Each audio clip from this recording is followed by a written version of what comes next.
नमस्कार, जय हिंद प्यारे साथियों। मैं पारस सर आप सभी का स्वागत करता हूं पारस फ्री एजुकेशन में। प्यारे साथियों, आज मैं पर्यावरण अध्ययन का मॉडल पेपर 24 लेकर आया हूं, जिसमें कुल प्रश्नों की संख्या 30 है, जो कि आपके सिलेबस के अनुसार है, जहां से आपको एग्जाम में प्रश्न देखने को जरूर मिलेंगे। इसलिए आप सभी से मेरी रिक्वेस्ट है, आप लोग वीडियो कंप्लीट देखें और आप कितने प्रश्नों के सही जवाब दे पाते हैं वो भी आप हमें कमेंट करके अवश्य बताना। तो चलिए साथियों, हम शुरू करते हैं इस प्यारे से वीडियो को। प्रश्न क्रमांक 1 में कहा गया है, एक विशिष्ट क्षेत्र में सीमित प्रजाति को क्या कहा जाता है? ऑप्शन है अंतरजातीय प्रजाति, बहिर्जातीय प्रजाति, विशिष्ट प्रजाति या फिर उपरोक्त में से कोई नहीं। तो यहाँ पर जो हमारा करेक्ट आंसर है वो जाएगा ऑप्शन सी के साथ। एक विशिष्ट क्षेत्र में सीमित प्रजाति को विशिष्ट प्रजाति कहा जाता है। ठीक है, चलिए भाई, इसके बाद प्रश्न क्रमांक 2 पर आते हैं। कहा गया है, वज्र आसन को कब किया जाता है? मोस्ट इंपोर्टेंट, खाना से पहले, खाना के बाद, सुबह के समय या फिर सोने से पहले। तो देखिए भाई, वज्रासन अकेला एक ऐसा आसन होता है जिसे भोजन करने के बाद किया जाता है, खासकर दोपहर के भोजन के बाद इसे किया जाता है। इस आसन को करने से यह लाभ होता है कि इससे पाचन तंत्र मजबूत होता है और पाचन तंत्र से संबंधित जो भी रोग होते हैं वो भी धीरे धीरे ठीक हो जाते हैं। तो यहाँ पर जो हमारा करेक्ट आंसर है वो जाएगा ऑप्शन बी के साथ, खाना के बाद किया जाता है। ठीक है, चलिए भाई, इसके बाद आते हैं प्रश्न क्रमांक 3 पर। सूखा आपदा का कारण है। बताना है सूखा आपदा जो कि एक प्राकृतिक आपदा है जो धीरे धीरे होता है। बताना है यह किसकी वजह से होता है। वन विनाश, बिल्कुल भैया, यदि वनों का विनाश होता जाएगा तो इससे क्या है, वर्षा कम होगी तो सूखा पड़ेगा। ठीक है, बिल्कुल सही है। भूमिगत जल का अधिक दोहन, बिल्कुल, यदि हम जल को व्यर्थ बहाएंगे तो इससे भी क्या है, जल में कमी आएगी और सूखा पड़ने की संभावना बढ़ेगी। नदी मार्गों में परिवर्तन, बिल्कुल भाई। तो यहाँ पर हम कह सकते हैं जो राइट आंसर है वो हमारा ऑप्शन डी के साथ चला जाएगा। ठीक है, चलिए भाई, इसके बाद प्रश्न क्रमांक 4 पर आते हैं और आप सभी से रिक्वेस्ट है मेरी, वीडियो पसंद आए तो वीडियो को लाइक और शेयर करें और चैनल को जरूर सब्सक्राइब करें। यहाँ पर कहा गया है, बीड़ी उद्योग का महत्वपूर्ण केंद्र है। बताएं भाई, जो बीड़ी उद्योग है इसका महत्वपूर्ण केंद्र कौन सा है? जबलपुर, इंदौर, देवास या फिर छिंदवाड़ा। तो यहाँ पर जो हमारा करेक्ट आंसर है वो जाएगा जबलपुर के साथ। ठीक है, ध्यान रखिए। और जो भाई जो तेंदू पत्ता है जिसका उपयोग होता है बीड़ी उद्योग में, इसमें एमपी नंबर 1 है। ठीक है, पूरे देश में 60% मात्र एमपी अकेले से जाता है। ठीक है, चलिए भाई, इसके बाद आते हैं प्रश्न क्रमांक 5 पर। निम्नलिखित में से किसकी सुनने की शक्ति इतनी तीक्ष्ण होती है कि वह वायु से पत्तों के हिलने की ध्वनि और घास पर किसी जानवर के चलने की ध्वनि में अंतर कर सकता है? बाघ, गिद्ध, रेशम का कीड़ा या फिर कुत्ता। तो भाई मेरी यहाँ पर जो हमारा करेक्ट आंसर है वो जाएगा ऑप्शन ए, बाघ के साथ। क्या होता है, बाघ की जो सुनने की शक्ति होती है वह इतनी अधिक होती है कि वह समझ जाता है कि जो पत्ता है वह वायु की वजह से हिल रहा है या फिर किसी जानवर की वजह से यह पेड़ हिल रहा है। इससे उसे क्या है, अपने शिकार को ढूंढने में आसानी होती है। तो करेक्ट आंसर किसके साथ जाएगा? ऑप्शन ए के साथ। बहुत सारी बुकों में भैया इसका आंसर ऑप्शन बी, गिद्ध दिया हुआ है, लेकिन माने भाई गिद्ध नहीं है, यहाँ पर बाघ ही करेक्ट आंसर होगा। चलिए प्रश्न क्रमांक 6 पर आते हैं। घटपर्णी पौधा जिसे नेपेंथिस कहा जाता है। अब बताएं यहाँ पर 4 में से कौन सही होगा? कीड़े मकोड़ों को आकर्षित करने के लिए उच्च तारत्व की ध्वनियां निकालता है। मेरे भाई, जो घटपर्णी पौधा होता है यह ध्वनि नहीं निकालता। ठीक है, घटपर्णी का मुंह छोटी छोटी घंटियों से ढका होता है? नहीं। भारत में नहीं पाया जाता? नहीं भैया, भारत के मेघालय राज्य में घटपर्णी का पौधा पाया जाता है। तो ये भी क्या है, गलत है। ऑप्शन डी यहाँ पर हमारा करेक्ट आंसर होगा। घटपर्णी का जो पौधा है यह मेंढकों, कीड़े मकोड़ों और चूहों को चालाक से फंसाकर खा जाता है, क्योंकि हम सभी जानते हैं जो घटपर्णी पौधा होता है भैया, यह एक कीटभक्षी पौधा होता है, जिसकी भैया जो पत्तियां भैया वो सुराही आकार की होती हैं, जिसमें क्या होता है भैया, एक तरल चिपचिपा पदार्थ भरा रहता है, जिससे क्या है कीट इसकी ओर आकर्षित होते हैं, और जैसे भैया कीट इसके अंदर जाते हैं तो उसमें वो चिपक जाते हैं और वहीं पर उनका अपघटन हो जाता है। समझ गए ना? यह भारत के मेघालय राज्य में पाया जाता है। ये सारे पॉइंट आपको भैया ध्यान रखना है कि घटपर्णी का पौधा एक कीटभक्षी पौधा होता है, जो कहां पाया जाता है? मेघालय में पाया जाता है। ठीक है, चलिए प्रश्न क्रमांक 7 पर आते हैं। कहा गया है इग्लू के फर्श पर फर व खाल क्यों बिछाए जाते हैं? यह कालीन की भांति काम करते हैं, सुंदरता बढ़ाते हैं, घर को गर्म रखते हैं, या फिर सर्दी के एहसास के लिए? भैया पहला प्रश्न यहां पर ये बना है कि इग्लू आखिर है क्या मेरे भाई?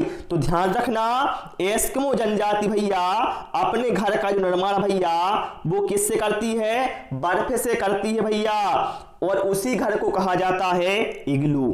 ठीक है, चूंकि क्या है बर्फ वाले क्षेत्र में घर का निर्माण होता है तो वहां पर ठंडक होती है, तो वो क्या करते हैं, अपने फर्श पर फर व खाल बिछाते हैं। इससे क्या होता है, इससे भैया जो घर है भैया वह कैसा है, गर्म रहता है। राइट आंसर किसके साथ जाएगा? ऑप्शन सी के साथ। ठीक है, चलिए भाई प्रश्न क्रमांक 8 पर आते हैं।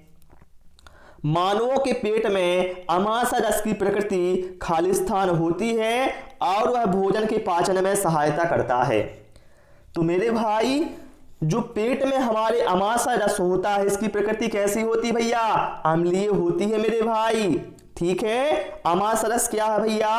हमारे भोजन के पाचन में सहायता करता है। ठीक है, चलिए प्रश्न क्रमांक 9 पर आते हैं।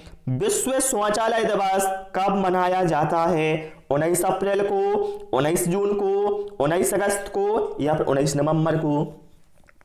तो मेरे भाई जो विश्व शौचालय दिवस है यह मनाया जाता है 19 नवंबर को। राइट आंसर यहां पर हमारा ऑप्शन डी के साथ चला जाएगा। ठीक है, चलिए भाई प्रश्न क्रमांक 10 पर आते हैं, और आप सभी लोग भी सारे प्रश्नों के आंसर या तो कॉपी में नोट करते जाओ या कमेंट करते जाओ, और आप चेक करना कि आखिर आपकी तैयारी कैसी है। भारत में रजत क्रांति किससे संबंधित है? चांदी का उत्खनन, अंडा और चिकन का उत्पादन, कपास का उत्पादन, या फिर स्वच्छ पेयजल का बोतलीकरण? तो मेरे भाई भारत में जो रजत क्रांति है यह संबंधित है अंडा और चिकन उत्पादन से। राइट आंसर किसके साथ जाएगा हमारा? ऑप्शन बी के साथ। ठीक है, चलिए भाई प्रश्न क्रमांक 11 पर आते हैं। आपको भाई सभी क्रांतियों का पता होना चाहिए कि नीली क्रांति किससे संबंधित है, हरित क्रांति किससे संबंधित है, श्वेत क्रांति किससे संबंधित है, क्योंकि यहां से एग्जाम में क्वेश्चन आना है। प्रश्न क्रमांक 11 में क्या कहा गया है? भारतीय दलहन अनुसंधान संस्थान कहाँ अवस्थित है? भोपाल में, पटना में, कानपुर में, या फिर हैदराबाद में? तो मेरे भाई भारतीय दलहन अनुसंधान संस्थान उत्तर प्रदेश के कानपुर में है। कहाँ है? कानपुर उत्तर प्रदेश में है, जिसकी स्थापना की गई थी 1983 में। और एक क्वेश्चन और भैया एग्जाम में पूछा जाता है, आलू अनुसंधान संस्थान। तो आलू अनुसंधान कहां पर भैया? तो वो शिमला में है। ठीक है, चलिए प्रश्न क्रमांक 12 में क्या कहा गया है? मध्य प्रदेश में कहां जल बिहारी का मेला लगता है? भोपाल में, ग्वालियर में, दमोह में, या फिर छतरपुर में?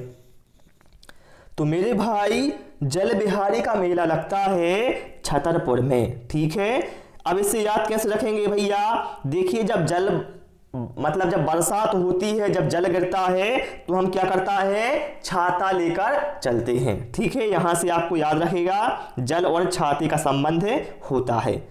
प्रश्न क्रमांक 13 में क्या कहा गया है, रेगिस्तानी ओक के बारे में सही कथन चुनिए। अब भाई यहां से बहुत सारे क्वेश्चन बन सकते हैं जो कि आपको पता होना चाहिए। अब देखिए सही कथन कौन सा है, यह पेड़ ऑस्ट्रेलिया में पाया जाता है। बिल्कुल भैया, जो रेगिस्तानी ओक है भैया यह ऑस्ट्रेलिया में पाया जाता है। पहला प्रश्न भैया यहीं से पूछा जाता है एग्जाम में कि रेगिस्तानी ओक बताएं भाई कहां पाया जाता है, तो ध्यान रखिए ऑस्ट्रेलिया में। यह एक विशेष प्रकार का पेड़ है जिसकी जड़ें टहनियों से लटकती हैं, एक गलत हो गया। इस पेड़ की जड़ें जमीन में उस गहराई तक जाती हैं जब तक कि वह पानी तक ना पहुंच जाए। बिल्कुल भैया, इस पेड़ की भैया जड़ें हैं भैया बहुत गहरी हो जाती हैं पानी की खोज में। ठीक है, चलिए प्रश्न क्रमांक ऑप्शन डी में क्या है, इस पेड़ के तने में पानी जमा होता रहता है और स्थानीय लोग पतले पाइप का उपयोग कर इस पानी को पीते हैं। तो बिल्कुल यहाँ पर ऑप्शन डी भी सही है। तो यहाँ पर क्या है, ए सी डी सही है, तो ऑप्शन बी यहाँ पर हमारा करेक्ट आंसर हो जाएगा। ठीक है, चलिए भाई प्रश्न क्रमांक 14 पर आते हैं। और भैया यदि आपको कोई डाउट रहता है तो आप हमें कमेंट बॉक्स में जरूर बता सकते हैं।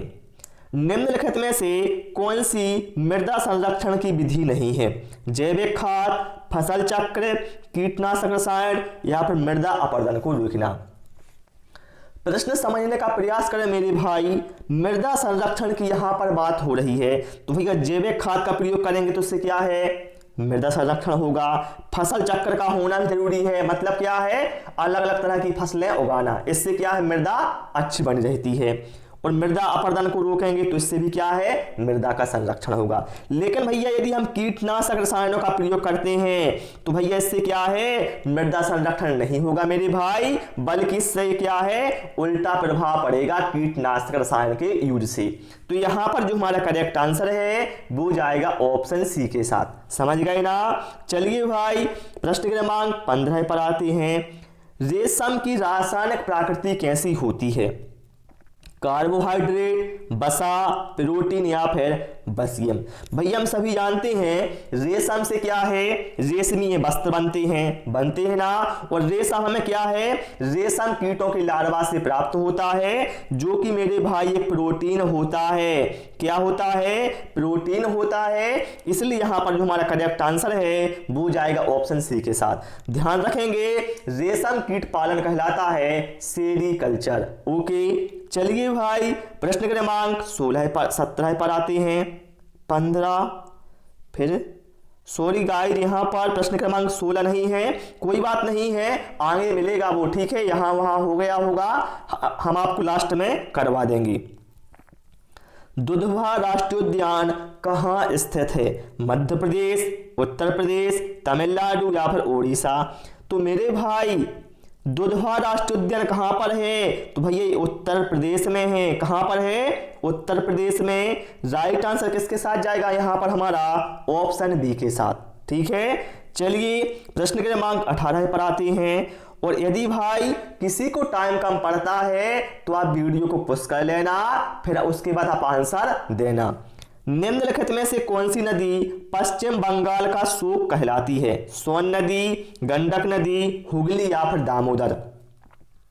तो मेरे भाई बंगाल का शोक कौन कहलाती है, दामोदर नदी कहलाती है। राइट आंसर किसके साथ जाएगा, यहां पर हमारा ऑप्शन डी के साथ। ठीक है, और कोसी नदी को कहा जाता है बिहार का शोक। ओके, प्रश्न क्रमांक 19 पर आते हैं। भारतीय क्षेत्र में स्थित 2 ज्वालामुखी द्वीप हैं, बताएं मेरे भाई भारतीय क्षेत्र में स्थित 2 ज्वालामुखी द्वीप कौन से हैं, कवारती एवं न्यूमूर, मन्नार की खाड़ी में, बैरन एवं नारकोंडम या फिर ग्रेट अंडमान व लिटिल निकोबार। भारतीय क्षेत्र में भाई स्थित 2 ज्वालामुखी द्वीप हैं, बैरन और नारकोंडम। राइट आंसर यहां पर हमारा जाएगा ऑप्शन सी के साथ। ठीक है, चलिए भाई प्रश्न क्रमांक 20 पर आते हैं। और भाई क्लास में मजा आ रहा है कि नहीं आ रहा है वो भी आप हमें कमेंट करके अवश्य बताते जाएं। इनमें से विश्व का सबसे ऊंचा पठार कौन सा है, बताएं भैया कौन सा है, दक्कन का पठार, मालवा का पठार, छोटा नागपुर का पठार या फिर तिब्बत का पठार। तो भैया विश्व का सबसे ऊंचा पठार है तिब्बत का पठार। राइट आंसर यहां पर हमारा ऑप्शन डी के साथ चला जाएगा। अब आप लोग हमें कमेंट करके बताएंगे जो तिब्बत का पठार है इसकी ऊंचाई कितनी है, ठीक है, कमेंट बॉक्स में जरूर बताना। चलिए भाई प्रश्न क्रमांक 21 पर आते हैं। निम्न में से खेल कूद का महत्व है। बताएं भैया जो बच्चों को खेल कूद करवाते हैं इसका क्या महत्व होता है। सामाजिकरण, बिल्कुल भैया। क्या होता है, छात्र सभी समूह में खेलते हैं तो इससे क्या होता है, सामाजिकरण होता है। सक्रिय भागीदारी, बिल्कुल भैया, छात्रों की इसमें सक्रिय भागीदारी होती है। शारीरिक और मानसिक विकास भी होता है। ये सभी लाभ भैया में खेल कूद से होते हैं, तो इसलिए यहां पर जो हमारा करेक्ट आंसर है वो जाएगा हमारा ऑप्शन डी के साथ, ठीक है। चलिए भाई प्रश्न क्रमांक 22 पर आते हैं। अब यहां पर क्या बोला गया है, प्रदूषण की समस्या हल हो सकती है। बताएं भाई प्रदूषण की समस्या कैसे हल हो सकती है। सामान्य शिक्षा के द्वारा, सामाजिक शिक्षा के द्वारा, स्त्री शिक्षा के द्वारा या फिर पर्यावरण शिक्षा के द्वारा। तो भैया हम सभी जानते हैं प्रदूषण की समस्या कैसे हल होगी, जब हम पर्यावरण की शिक्षा देंगे तभी तो उस छात्रों को उसके बारे में पता चलेगा सभी को, ठीक है, और वह जागरूक होंगे। तो यहां पर जो हमारा करेक्ट आंसर है वो जाएगा ऑप्शन डी के साथ, ठीक है। चलिए भाई प्रश्न क्रमांक 23 पर आते हैं। इनमें से कौन मानव पर्यावरण का एक घटक नहीं है। ध्यान रखना मानव पर्यावरण का घटक यहां पर बोला गया है कि नहीं है। तो भैया समुदाय तो भैया है, परिवार भी है और धर्म भी है, लेकिन भैया यहां पर जो भूमि कहा गया है मेरे भाई, भूमि मानव पर्यावरण का घटक नहीं है, बल्कि मेरे भाई भूमि हो गया, जल हो गया, वायु हो गया, ये स्थल हो गया, ये सभी क्या है भैया प्राकृतिक पर्यावरण के घटक होते हैं, ठीक है, ओके। चलिए भाई प्रश्न क्रमांक 24 पर आते हैं। कहा गया है पौधे प्रकाश संश्लेषण द्वारा भोजन बनाते हैं। प्रकाश संश्लेषण क्रिया में निम्न आवश्यक होता है। भैया हम सभी जानते हैं जो सभी हरे पौधे होते हैं वह प्रकाश संश्लेषण क्रिया के द्वारा अपना भोजन बनाते हैं, जिसमें वह कार्बन डाइऑक्साइड को अवशोषित करते हैं और ऑक्सीजन को क्या करते हैं, उत्सर्जित करते हैं। तो बताना है इसमें क्या क्या आवश्यक होता है भैया। तो सबसे मुख्य भैया कार्बन डाइऑक्साइड, जल, सूर्य का प्रकाश एवं पर्णहरित जिसे क्लोरोफिल भी कहा जाता है। तो यहां पर जो हमारा करेक्ट आंसर है वो जाएगा ऑप्शन सी के साथ। समझ गए ना। चलिए प्रश्न क्रमांक 25 पर आते हैं। शतरंज के एक बोर्ड में कितने वर्ग या खाने होते हैं, बताएं। ये भैया खेल वाले पोर्शन से लिया गया है। भैया बताएं शतरंज का जो भैया बोर्ड होता है उसमें कितने खाने होते हैं, 54, 64, 56 या फिर 72। तो भैया उसमें कुल कितने खाने होते हैं, 64 खाने होते हैं मेरे भाई। राइट आंसर किसके साथ जाएगा, ऑप्शन बी के साथ, ठीक है। चलिए प्रश्न क्रमांक 26 पर आते हैं।